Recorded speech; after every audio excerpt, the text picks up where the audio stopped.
quelles sont les capitales les plus chères au monde et pourquoi? Autrement dit, les plus attractives pour de bonnes ou de mauvaises raisons. Pour le déterminer, il faut bien faire un choix et partir d'un classement. Le choix, c'est celui de prendre le prix au mètre carré à l'achat, pas à la location.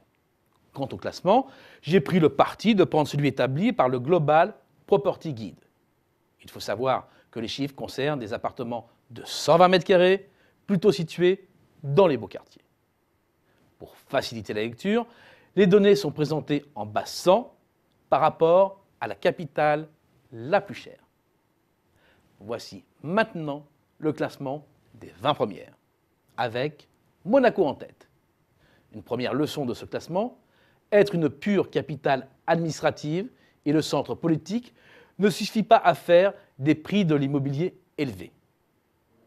Ni Washington, ni Pékin ne figurent dans le top 20, alors que les États-Unis et la Chine représentent 35% du PIB mondial.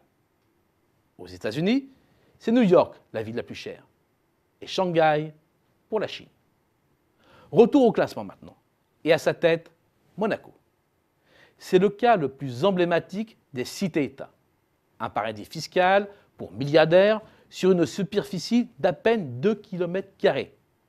Rien d'étonnant à ce que la principauté soit en tête du classement mondial des revenus par habitant et que les prix de l'immobilier atteignent des sommets.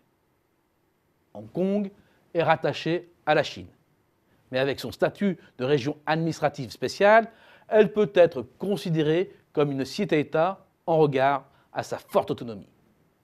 Elle se place en 3e position.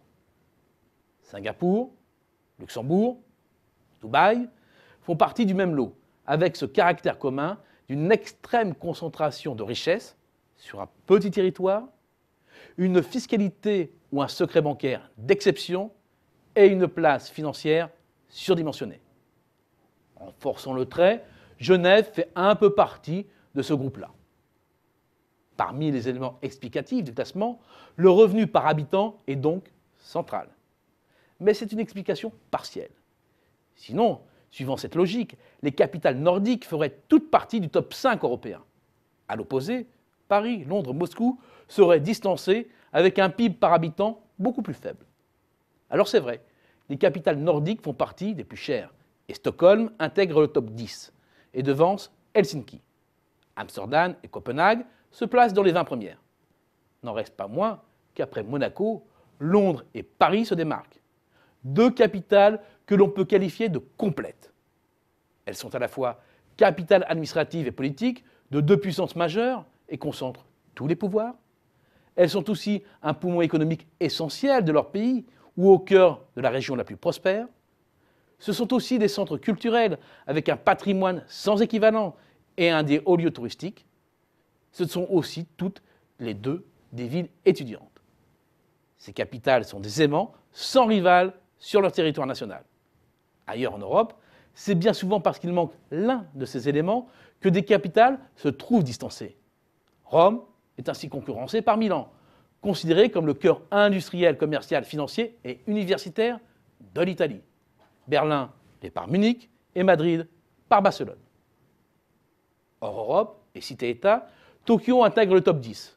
Principal centre politique, économique et financier du Japon, Tokyo attire moins les étrangers que Paris ou Londres et ne peut rivaliser.